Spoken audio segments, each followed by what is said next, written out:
Hi guys, welcome to my channel Sumakki family. എന്തൊക്കെയുണ്ട് വിശേഷം? എല്ലാവർക്കും സുഖം തന്നെയല്ലേ?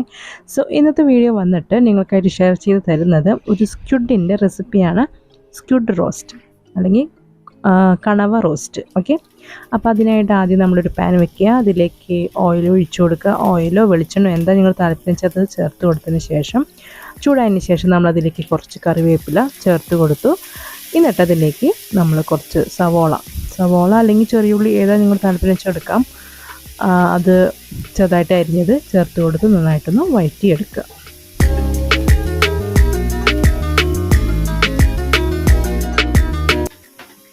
പിന്നെ ഞാനിവിടെ സ്ക്വിഡ് ഓൾറെഡി കുക്ക് ചെയ്ത് വെച്ചിട്ടുണ്ടായിരുന്നു. കുറച്ച് മഞ്ഞൾപ്പൊടി ഉപ്പും ചേർത്ത് ഓൾറെഡി വേവിച്ച് വെച്ചിട്ടുണ്ടായിരുന്നു.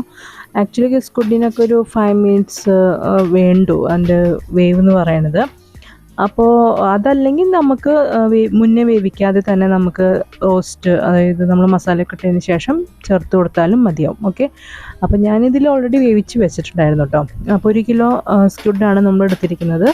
അപ്പോൾ അത് കുറച്ച് മഞ്ഞൾപ്പൊടി ഉപ്പിട്ടിട്ട് ഞാൻ വേവിച്ച് വെച്ചിട്ടുണ്ടായിരുന്നു. ഓക്കെ, ഇപ്പോൾ നമ്മൾ സവോളയിലേക്ക് കുറച്ച് ഉപ്പ് ചേർത്തിട്ടുണ്ട്.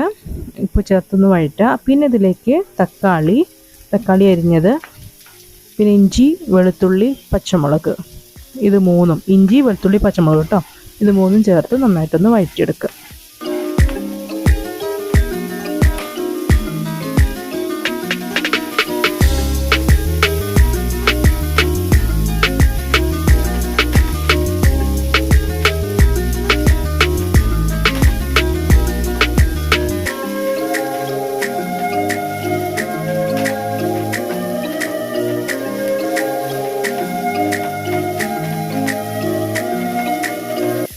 ഇനി ഇതിലേക്ക് നമ്മൾ ചേർക്കുന്നത് കുടംപുളിയാണ്. എന്താ പറയുക, ഒരു കുടംപുളി ഇങ്ങനെ ഒത്തിരി വലുതാണെങ്കിൽ അതൊന്ന് ചീകിയിടുക. അത് വല്ലാണ്ട് പുളി വേണ്ട, ഒരെണ്ണം ഇട്ടാൽ മതി. ഓക്കെ, ഒരു ചെറുത് ഇട്ടിട്ട് ഒന്ന് വഴറ്റിയെടുക്കാം. അതിനുശേഷം നമ്മൾ മസാലപ്പൊടികൾ ചേർത്ത് കൊടുക്കും. അപ്പോൾ ഞാൻ പ്രത്യേകം നിങ്ങളോട് പറയണം, കൂന്തൽ നിങ്ങൾക്ക് ഒന്നില്ലെങ്കിൽ വേവിച്ച് വെച്ചതിന് ശേഷം, അതായത് ഇപ്പോൾ നമ്മൾ അതായത് വാങ്ങിച്ചു കൊണ്ടുവന്ന ദിവസം വെക്കാൻ പറ്റിയില്ലെങ്കിൽ നമ്മളതൊന്ന് വേവിച്ച് വെച്ചിട്ട് പിറ്റേ ദിവസത്തേക്ക് റോസ്റ്റാക്കി എടുക്കാം. അതല്ലെങ്കിൽ നിങ്ങൾക്ക് വേവിക്കാതെ തന്നെ നമ്മൾ അപ്പം തന്നെ തയ്യാറാക്കുന്നുണ്ടെങ്കിൽ നമ്മൾ മസാലപ്പൊടിയൊക്കെ ചേർത്ത് എല്ലാം ചേർത്തതിന് ശേഷം എന്താ പറയുക, കുക്ക് ചെയ്യാതെ കണവ ഇട്ട് എന്താ പറയുക, റോസ്റ്റ് ചെയ്തെടുക്കാം. ഓക്കെ, അപ്പോൾ 2 രീതിയിലും അത് നിങ്ങൾ താല്പര്യം പോലെ ചെയ്യും കേട്ടോ.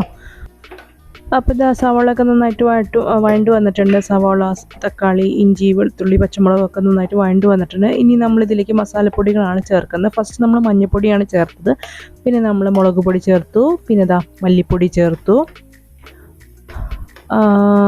മുളക് പൊടി ഇപ്പോൾ ഒരു അളവ് പറയുകയാണെന്നുണ്ടെങ്കിൽ ഇപ്പോൾ നമുക്കൊരു 1/2 ടീസ്പൂൺ മഞ്ഞൾപ്പൊടിയും, 1.5 ടീസ്പൂൺ അല്ലെങ്കിൽ 1.5 to 2 ടീസ്പൂൺ വരെ മുളക് പൊടിയും, പിന്നെ 3-4 ടീസ്പൂൺ മല്ലിപ്പൊടിയും ചേർത്ത് വഴറ്റിയെടുക്കാം. ഓക്കെ, ഇതിപ്പോൾ ഞാൻ ഫസ്റ്റ് കൂന്തൽ വാങ്ങിച്ചപ്പോൾ ഉണ്ടാക്കിയിട്ടുള്ള റെസിപ്പി. പിന്നെ ഇതിന് ശേഷം ഞാൻ വീണ്ടും കൂന്തൽ വാങ്ങിച്ചപ്പോൾ അതിൽ ചേർത്തുള്ള മസാലപ്പൊടികൾ എന്ന് പറഞ്ഞാൽ, ഇപ്പോൾ ഇതിലിപ്പോൾ നമ്മൾ കാശ്മീരി മുളക് പൊടി ചേർത്തു.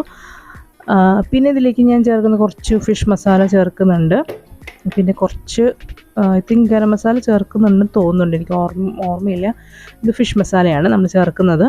അതും ചേർത്ത് നന്നായിട്ട് വഴറ്റിയെടുക്കുക. ഓക്കെ, ഇത് കഴിഞ്ഞതിന് ശേഷം ഞാൻ രണ്ടാമത് കൂന്തൽ വാങ്ങിച്ചപ്പോൾ ഞാൻ അതിൽ എക്സ്ട്രാ എന്താ പറയുക, മീറ്റ് മസാലയും ഗരം മസാലയും ഫിഷ് മസാലയും ഇത് 3ഉം ചേർത്തിട്ടാണ് തയ്യാറാക്കിയത്. പക്ഷേ ടേസ്റ്റ് നല്ല അടിപൊളിയായിരുന്നു കേട്ടോ. ഒന്ന് ട്രൈ ചെയ്ത് നോക്കണേ. മീറ്റ് മസാലയും ഗരം മസാലയും ഫിഷ് മസാലയും പിന്നെ ബാക്കിയുള്ള പൊടികൾ, അതായത് മല്ലിപ്പൊടി, മുളക് പൊടി, മഞ്ഞൾപ്പൊടിയൊക്കെ ചേർത്തിട്ട് നമ്മൾ ഈ 3 സ്പെഷ്യൽ മസാലകളും ചേർത്തിട്ടാണ് തയ്യാറാക്കിയത്. അതും നല്ല അടിപൊളിയായി ടേസ്റ്റ് ആയിരുന്നു. അപ്പോൾ നമ്മളിപ്പോൾ ചേർത്തിട്ടുള്ള മസാലകൾ ഒന്നും കൂടി ഞാനൊന്ന് പറഞ്ഞുതരാം. മുളക് പൊടി, മല്ലിപ്പൊടി, മഞ്ഞൾപ്പൊടി, കാശ്മീരി മുളക് പൊടി, പിന്നെ മീറ്റ് മസാലയല്ല, ഫിഷ് മസാലപ്പൊടി. പിന്നെ ഇതിൽ പെപ്പർ പൗഡർ ചേർക്കാം കേട്ടോ. എൻ്റെ പെപ്പർ കഴിഞ്ഞതുകൊണ്ട് പൊടിച്ച് കഴിഞ്ഞതുകൊണ്ടാണ് ഞാൻ ചേർക്കാഞ്ഞത്. പെപ്പർ പൗഡർ ചേർക്കാം. ഇനി ഇതിലേക്ക് നമ്മൾ നേരത്തെ ഞാനിപ്പോൾ നേരത്തെ വേവിച്ച് വെച്ചിട്ടുണ്ടായിരുന്നു കേട്ടോ, മഞ്ഞൾപ്പൊടി ചേർത്തിട്ട് കൂന്തൽ വേവിച്ചിട്ടുണ്ടായിരുന്നു. അപ്പോൾ അത് ഇതിലേക്ക് ചേർത്ത് കൊടുക്കുകയാണ്. ചേർത്തിട്ട് നന്നായിട്ടൊന്ന് മിക്സ് ചെയ്യുക. പിന്നെ കുറച്ചുകൂടി വെള്ളം ചേർത്ത് അതൊന്ന് റോസ്റ്റാക്കി എടുക്കുകയാണ് ചെയ്യുന്നത്. നല്ല ടേസ്റ്റായിട്ടുള്ള ഒരു റോസ്റ്റിൻ്റെ റെസിപ്പിയാണ്, കണവ റോസ്റ്റിൻ്റെ റെസിപ്പിയാണ് കേട്ടോ ഞങ്ങൾക്ക് ഷെയർ ചെയ്യാൻ. നിങ്ങളൊന്ന് ട്രൈ ചെയ്ത് നോക്കണേ. അപ്പോൾ നന്നായിട്ടൊന്ന് മിക്സ് ചെയ്യുക. അപ്പോൾ ഓൾറെഡി ഞാൻ കുക്ക് ചെയ്ത് വെച്ചിട്ടുള്ളത് കൊണ്ട് നമുക്ക് അധികം പണിയില്ല. പിന്നെ കണവയ്ക്ക് അത്ര വേഗമൊന്നുമില്ല, ഒരു 5 മിനിറ്റ് മതിയാവും.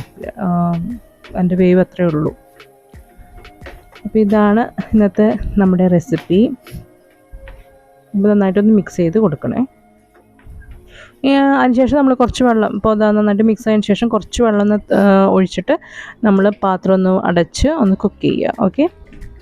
പിന്നെ ഓയിലിൽ കുറവ് എങ്ങാനും തോന്നുന്നുണ്ടെങ്കിൽ കുറച്ചും കൂടി ഓയിൽ ചേർത്ത് കൊടുത്ത് നല്ല ടേസ്റ്റാണ്.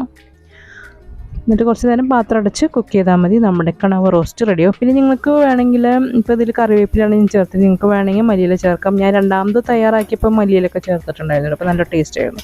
പിന്നെ ഞാൻ പറഞ്ഞു അതിൽ നമ്മൾ മീറ്റ് മസാലയും ഗരം മസാല, ഇതിൽ ഗരം മസാല ചേർത്തിട്ടില്ല കേട്ടോ. ഇതിൽ ഇപ്പം നമ്മളിപ്പോൾ ഈ കാണുന്ന വീഡിയോയിൽ ഗരം മസാല നമ്മൾ ചേർത്തിട്ടില്ല. പക്ഷേ ഞാൻ രണ്ടാമത് വീണ്ടും കൂന്തൽ ഞാൻ വാങ്ങിച്ചിട്ടുണ്ടായിരുന്നു. അപ്പോൾ അതിൽ ഗരം മസാലയും മീറ്റ് മസാലയും പിന്നെ ഫിഷ് മസാലയും, ഇത് 3 മസാലയും കൂടി ചേർത്തിട്ടാണ് തയ്യാറാക്കി. അടിപൊളിയായിരുന്നു, നല്ല ടേസ്റ്റ് ഉണ്ടായിരുന്നു. ഇതും നല്ല ടേസ്റ്റ് തന്നെയാണ്. അപ്പോൾ അത് പിന്നെ കുറച്ചുകൂടി മസാലകൾ കൂടുമ്പോൾ കുറച്ചുകൂടി ടേസ്റ്റ് കൂടും. ഓക്കെ. അപ്പോൾ എന്തായാലും നിങ്ങൾ അതും ട്രൈ ചെയ്ത് നോക്കണം കേട്ടോ. അപ്പോൾ ഇത്രയാണ് ഇന്നത്തെ വീഡിയോ. നിങ്ങൾക്ക് ഇപ്പോൾ ഇഷ്ടമായിട്ടുണ്ടാവുമെന്ന് ഞാൻ കരുതാണ്. വീഡിയോ ഇഷ്ടമായിട്ടുണ്ടെങ്കിൽ ലൈക്ക് ചെയ്യുക, ഷെയർ ചെയ്യുക മാക്സിമം. അതേപോലെ നമ്മുടെ ചാനൽ ഇഷ്ടമാവുകയാണെങ്കിൽ സബ്സ്ക്രൈബ് ചെയ്ത് സപ്പോർട്ട് ചെയ്യുക. അപ്പോൾ നമുക്ക് ഇനിയും നല്ല നല്ല വീഡിയോസായിട്ട് നമുക്ക് വീണ്ടും കാണാം. അതുവരെ നിങ്ങൾക്ക് എല്ലാവർക്കും നന്ദി, നമസ്കാരം, ബൈ.